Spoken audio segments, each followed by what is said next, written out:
अस्सलाम वालेकुम दोस्तों, आज के सियासतनामे में खुश आमदेद। मुझे उम्मीद है आप जहां भी होंगे खैर वाफियत से होंगे। आज के सियासतनामे में जो खबरें शामिल होंगी उसमें सबसे पहले अली मीन गंडापुर साहब का धुआंधार खिताब, उस पर क्या बातें की उन्होंने, उस पर बात करेंगे। पीटीआई ने अमेरिका को एब्सोल्युटली यस बोला है, क्यों बोला है, एक मीटिंग हुई है, उस पर बात करेंगे।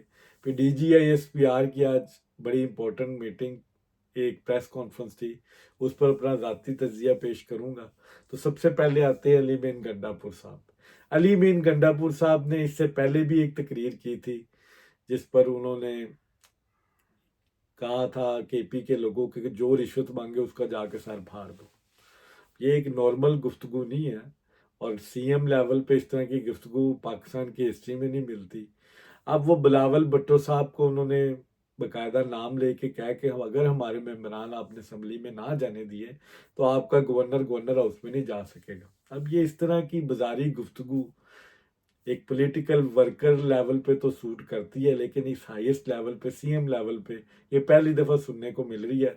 तो शुक्रिया किसका अदा करना है ये मुझे नहीं पता, मैं सिर्फ गुफ्तगू बता सकता हूँ। मैं शर्मिंदा हूँ ये गुफ्तगू बताते हुए कि पाकिस्तान और केपी की जो असम्बली है उसका सीएम के अखलाकियात ये हैं। ये मौसूफ वफाक को भी धमकियां दे चुके हैं।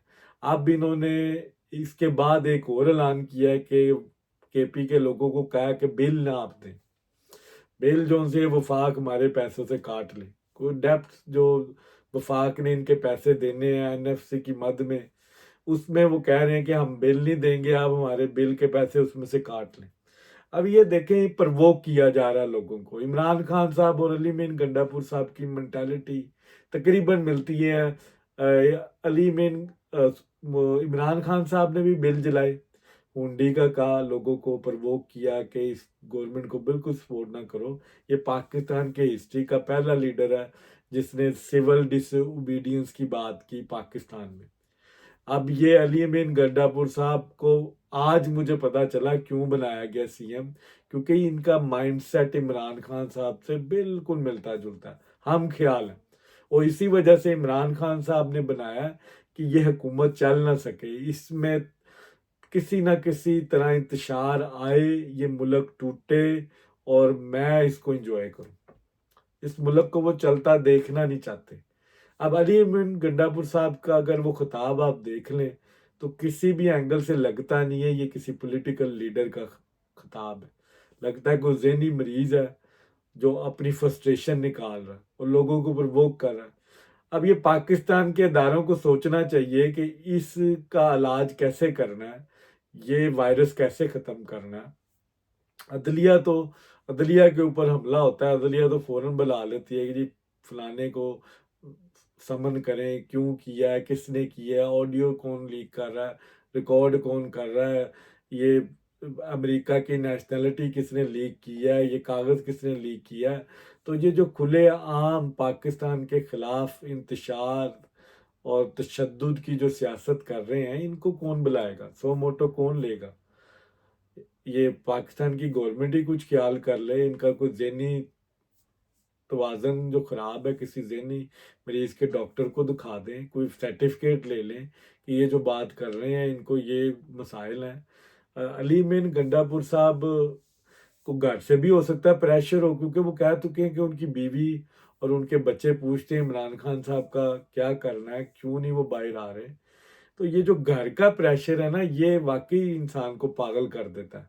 उमर अता बंदयाल, साकिब निसार, ये भी इसी तरह पागल हुए, इसी गिरफ्त में आए। अब हो सकता है घर की तरफ से उनको इतनी प्रॉब्लम्स आ रही हैं कि वो फिर फ्रस्ट्रेशन में उनका दिल नहीं करता कि वो खुद आग जलाएं, गिराओ जलाओ करें। तो वो फिलहाल वो मजबूर हैं, क्योंकि उनको बड़े चौधरी साहब का शायद डर हो, कोर कमांडर हाउस पेशावर की तरफ से कोई प्रेशर हो। फिलहाल वो वेट कर रहे हैं कि कब इमरान खान साहब उनको उकसाते हैं, और उन्होंने तो ऐलान किया हुआ कि मैं जलगार कर दूंगा, और इस्लामाबाद पे हमला किया तो मैं इमरान खान साहब को भी साथ ले आऊंगा। और फिर वो इमरान खान साहब को अपने घर में रखेंगे ताकि वो उनके बीवी बच्चे सारे खुश हो सके, जो बार बार उनसे पूछते हैं कि इमरान खान साहब क्यों नहीं आ रहे बाहर। इसका अब कोई ना कोई हल निकालना पड़ेगा, क्योंकि इज टू मच।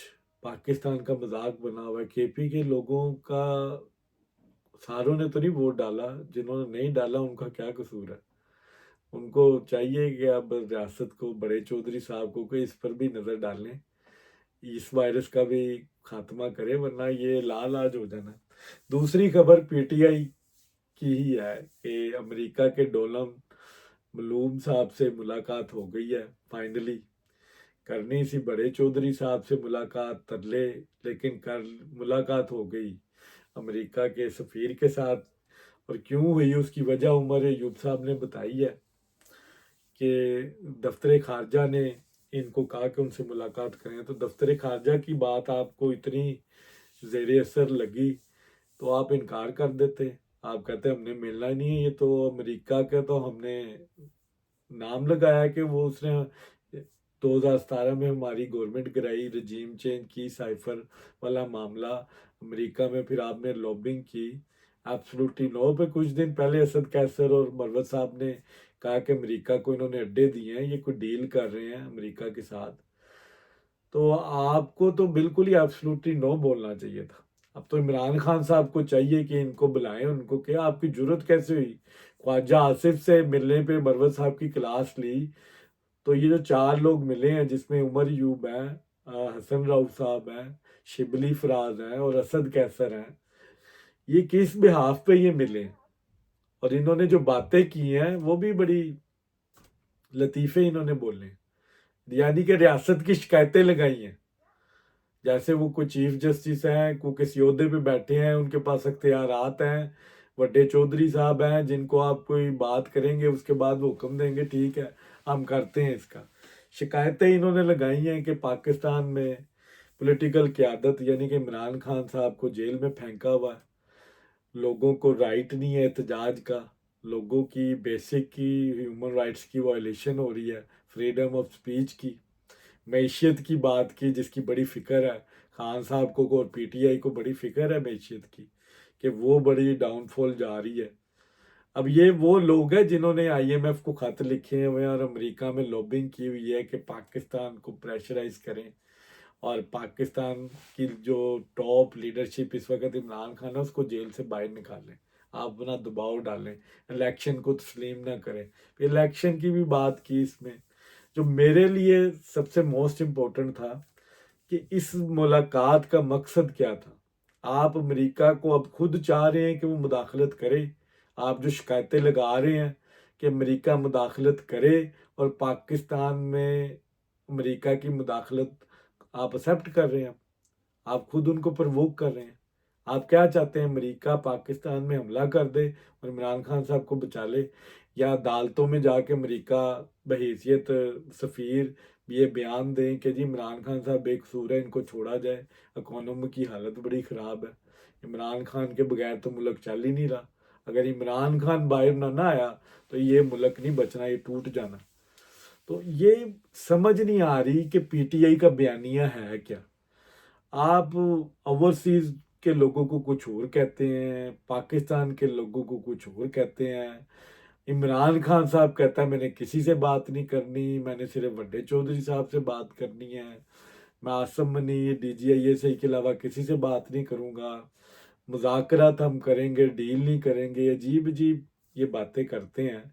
मुझे समझ नहीं आ रही कि इमरान खान साहब की डायरेक्शन क्या है इस वक्त। ये एब्सोल्युटली नॉट, एब्सोल्युटली यस में कैसे कन्वर्ट हुआ।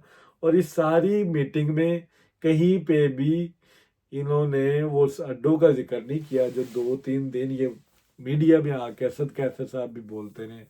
उनसे नहीं पूछा कि ये अड्डे आपने किससे लिए हैं, क्यों लिए हैं, पाकिस्तान की आप दाखिली मामलात में क्यों मुदाखलत कर रहे हैं, कोई बात नहीं की।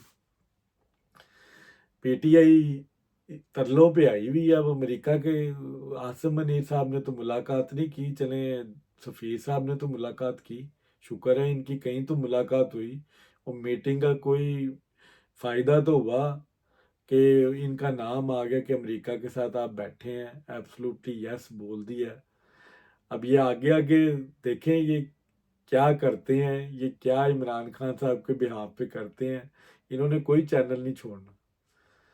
सऊदी, इनके लिए बुरी खबर है कि सऊदीया के जो वली अहद है शहजादा सलमान, वो आ रहे हैं पाकिस्तान, और ये बड़ा इंपॉर्टेंट दौरा है उनका। पीडीएम की हुकूमत में वो इंडिया चले गए थे, तब नहीं आए थे। अब इनका जलसा भी पीटीआई वालों का इसलिए शायद चेंज हुआ है, को 10 मई से 16 मई के दरमियान कहा जा रहा है कि वो आएंगे। तो जनाब इमरान खान साहब के लिए तो रसवाई रसवाई है, उनकी चीखें सुनने वाली होंगी अडयाला जेल में। एक पागल कैदी का क्या हाल हुआ होगा जो ऑलरेडी पागल था, उसकी खारजा पुलिस को कोई पूछ ही नहीं रहा, उम्मत मुसलमा के लीडर की कोई बात ही नहीं कर रहा।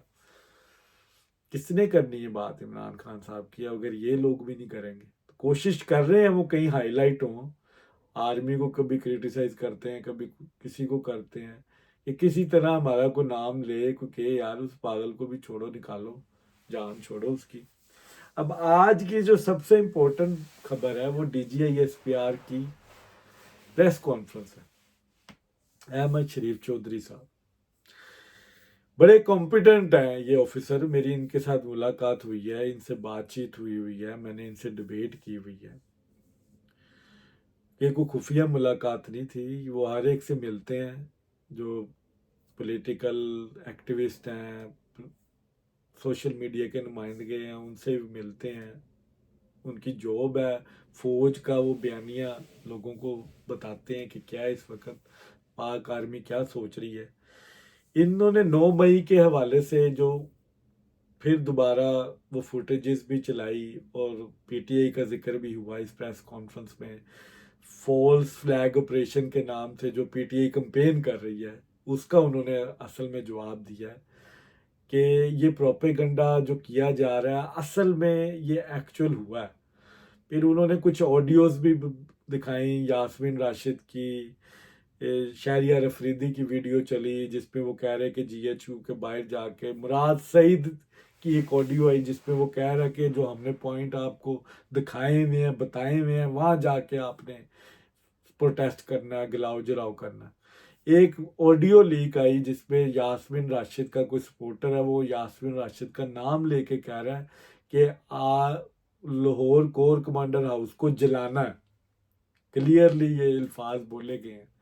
अब उन फुटेजेस में लड़के हैं, वो उनके चेहरे सामने हैं कैमरे के, वो कुछ ने मास्क पहने हुए हैं, लेकिन पता चल रहा है वो लोग कौन है, आइडेंटिफाई हो रहे हैं। तो पीटीआई ये क्लेम करती है कि ये फॉल्स फ्लैग ऑपरेशन था, कि ये इस्टेब्लिशमेंट ने खुद करवाया। कुछ वीडियोस मैंने भी देखी पास्ट में जो कहते हैं जी ये देखें, ये पुलिस का डंडा, ये पुलिस के एक अफसर ने पकड़ा हुआ है। तो पीटीआई वाले थोड़ी सी हिम्मत करें और उस ऑफिसर का नाम बताएं कि ये फलानी फोर्स का ये बंदा है, इस्टेब्लिशमेंट का, और ये खुद ये गिलाओ जलाओ कर रहा है, खुद अपनी तनसीबात को आग लगा रहा है, खुद पाक फौज पर हमला कर रहा है, पूरी दुनिया में अपनी आर्मी का खुद ही मजाक उड़ा रहा है। और जित ये पाकिस्तान की रियासत पर हमला तस्वर किया जाता है 9 मई, और उसकी बेसिक वजह कि आपने लोगों को वर्गलाया, लीडरशिप, टॉप लीडरशिप से लेके थर्ड फोर्थ लाइन जितनी लीडरशिप थी, इन सब ने प्रवोक किया लोगों को, उकसाया लोगों को। जो सहूलतकारी ऊपर से हुई है, ऊपर से लोगों ने इनको सपोर्ट किया कि आप जाएं, कोई मसला नहीं, आप इनको गिराएं, इनको तोड़ें, इनकी बदनामी हो। आपने एक, समझ लें, आप कह सकते हैं कि इस मुल्क में बगावत करने की कोशिश की, फौज फौज को तख्ता उल्टने की कोशिश की, फौज की लीडरशिप को आपने डाउनफॉल करने की कोशिश की, जो कि नाकाम कोशिश थी। फौज ने इसका जवाब दिया, फौज ने इनको पकड़ा, इनका ट्रायल हुआ। लेकिन यहाँ पे सवाल मेरा अहमद शरीफ साहब ये है कि ये अकाउंटेबिलिटी करेगा कौन? आप भी कह रहे हैं कि अकाउंटेबिलिटी होनी चाहिए, अदालतें इनको सजा दें, आर्मी की अदालतें हैं वो सजाएं दें, लेकिन कुछ लोग जिन्होंने सहूलतकारी की है इस सारे प्रोसेस में, जो प्रेस कॉन्फ्रेंस करके साइड पर हो गए कि हमारा इससे कोई तल्लक नहीं है, आपने उनको किस बना पर छोड़ा? आप आज इमरान खान साहब को एब्सोल्युटली नो बोला। आपने, मुझे खुशी हुई है कि आपने इमरान खान साहब के साथ जो डायलॉग करने के तरले चल रहे थे पिछले कोई 3-4 महीने से, उसको आपने एब्सोल्युटली नो बोला कि हम बात नहीं करेंगे किसी इंतशारी टोले से जिसने पाकिस्तान की रियासत पाक फौज पर हमला किया हो। मुझे खुशी हुई है कि आपने ये बात की है। आपने ये भी कहा है कि वो सच्चे दिल से माफ़ी मांगे और दोबारा इस तरह का अमल ना करने की तौबा करें, और दैट्स इट। आपने इस पर भी बात की है कि पाक फौज से क्यों बात की जाए। पाकिस्तान के आइन में पाक फौज का कहीं कोई रोल नहीं है कि वो पॉलिटिकल लोगों से बातचीत करें, को मुज़ाकरात करें, को डीलें करें। तो पाकिस्तान के आइन को देखते हुए इमरान खान साहब, आपको पाकिस्तान की आइन की रिस्पेक्ट करनी चाहिए और ये बार बार आसिम मुनीर और फौज का नाम नहीं लेना चाहिए। अब ये जो लोग इस वक्त अदालतों से बाहर हैं, जिन्होंने शहरियार अफरीदी मुझे नज़र आते हैं, शानदाना गुलजार, जिसका एंड पे आपने उस वीडियो क्लिप में एक जुमला मैंने सुना कि अगर इमरान खान नहीं तो पाकिस्तान भी नहीं। शानदाना गुलजार आज किधर है? वो क्यों बाहर फिर रही है? शहरियार अफरीदी को किस वजह से छोड़ा गया है? और इस जैसे मियां असलम इकबाल ये क्यों छुपा हुआ है? ये पाकिस्तान के अंदर किधर छुपे हुए हैं? मुराद सईद किधर है जो कहता है कि आपको ये टारगेट्स आइडेंटिफाई हमने करवाए थे, उधर जाके आपने हमला करना? ये लोग किधर हैं? ये किस तरह पाकिस्तान की असम्बलियों में आ गए हैं? इनको लाने वाला कौन है? सॉरी टू से, मुदाखलत अगर पास्ट में कभी नहीं हुई या की आपने, तो जब आपको मुदाखलत करनी चाहिए थी, इनका रास्ता रोकना चाहिए था, आपने मुदाखलत नहीं की। आपने उस मुल्क में इन चेहरों को पाकिस्तान की असम्बलियों में आने दिया। यहाँ पे आपको मुदाखलत करनी चाहिए थी, बायसे स्वाब समझ के इन लोगों का रास्ता रोकना चाहिए था। बलोची आज भी नामालूम मकामात पर गायब हैं क्योंकि वो रियासत के दुश्मन हैं। उनकी किसी जगह पे कोई सुनवाई नहीं होती, वो नामालूम हो जाते हैं एकदम, और उनका कहीं काउंटेबल नहीं होता, को मार के कहीं पे फेंक दिया जाता है क्योंकि कहा जाता है पाकिस्तान की एजेंसियों के पास उनके बारे में बड़ी मुसद्दका इत्तलात थी, जिसकी वजह से उनके खिलाफ ये ऑपरेशन किया जाता है। तो ये जो रियासत के ये लोग हैं, इनके खिलाफ ऑपरेशन कौन करेगा? पाकिस्तान की अदालतें अलहदा सहूलतकारी कर रही है, इनको सपोर्ट कर रही है। पहले मुदाखलत होती थी, पहले कर्नल साहब भी आते थे अदालतों में, नवाज शरीफ के साथ के खिलाफ मेक श्योर करवाते थे कि फैसले उनके खिलाफ हों। जुडिशल एक्टिविटिज्म किया गया, जुडिशल मार्शल लगाया गया, एक ज़बरदस्ती स्टेक बनवाया गया पाकिस्तान की हुकूमत के बनाने और तोड़ने में अदलिया का। अब वही अदलिया जिसको अब इम्पोर्टेंस नहीं दी जा रही, उसके फैसलों की कोई वैल्यू कोई नहीं है, वो अब रो रही है एक साइड पे खड़ी होकर कि हमारे स्टेक को कौन पूछेगा। वो उनको अपनी पड़ी हुई है। पाकिस्तान की अदलिया का ये हाल है कि एक जज जस्टिस सिद्दीकी का अगर आप हालत देख लें, जिस तरह का उनको इंसाफ मिला है, तो आप एक आम बंदे को देख लें कि कितनी देर में इंसाफ मिलता होगा। 6 साल लगे जस्टिस सिद्दीकी को इंसाफ लेते हुए और उनकी उम्र भी निकल गई रिटायरमेंट वाली। लेकिन अदालतें बैठी हुई हैं। आप आज भी फैसला आता है अदालतों की तरफ से, परवेज इलाही साहब को घर शिफ्ट किया जाए, उनकी तबीयत खराब है, बुशरा बीबी को बनी गाला में सब जेल करार दिया जाए, इमरान खान साहब की 4-4 मुलाकातें करवाई जाए, इमरान खान साहब को ये फैसिलिटी दी जाए, कोई जज जाके उसको फ्रिज दे रहा है। तो आज भी रियासत की प्योरिटी इमरान खान ही है। आम बंदे को जब तक इंसाफ नहीं मिलेगा इस मुल्क में, आम बंदे की बात नहीं होगी, वन विंडो ऑपरेशन नहीं होगा, इधर सबके लिए इक्वालिटी नहीं होगी, तो ये 9 मई जैसे वाकयात होते रहेंगे। आप अच्छे बुरे को छोड़ें, जिसने जो गलती की है उसको उसकी सजा दें। एजाज चौधरी साहब वो आज भी जेल में है, ठीक है। इस तरह जितने करैक्टर इस 9 मई में आइडेंटिफाई हुए हैं, इनकी माफ़ी नहीं होनी चाहिए। माफ़ी रियासत से मांगे, पाकिस्तान की अदालतों से मांगे। ये प्रेस कॉन्फ्रेंस करके साइड पे हो जाते हैं, ये अंडरग्राउंड है। ये आपको प्लीज़ कहीं ना कहीं ये बैठ के अब आइडेंटिफाई करना पड़ेगा, अकाउंटेबल करना पड़ेगा इन चीज़ों को, वरना पाकिस्तान मूव फॉरवर्ड नहीं हो रहा। ये आज भी हम 9 मई को लेके बैठे हुए हैं, इमरान खान साहब इसको खिलाफ प्रोपेगंडा करे, गो के ये एक फॉल्स प्रोपेगंडा है। मैं इस चीज़ को मानता हूँ। इमरान खान साहब आज के पाक आर्मी गद्दार है, तो ये लाखों में ट्वीट्स जाएंगी, ये लाखों में जाएंगी। इमरान खान, आपने फिर रिजल्ट्स का भी जिक्र किया कि रिजल्ट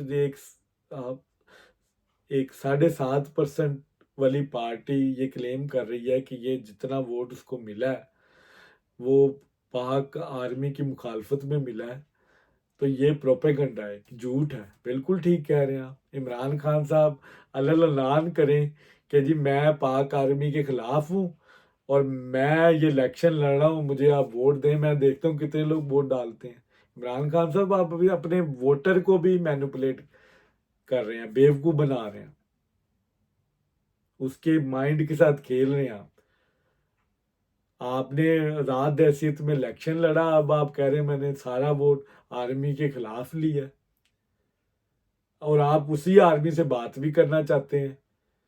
जिस आर्मी के खिलाफ आपने वोट लिया है उसी आर्मी के जर्नैल से आप कहते हैं मैंने बात करना है, मैंने बातचीत करनी है, मैंने और किसी से बात नहीं करनी, बाकी सब चोर डाकू हैं। तो खुदा का खौफ करें, कभी अमेरिका एब्सोल्युटली नो और उसी से मुलाकातें।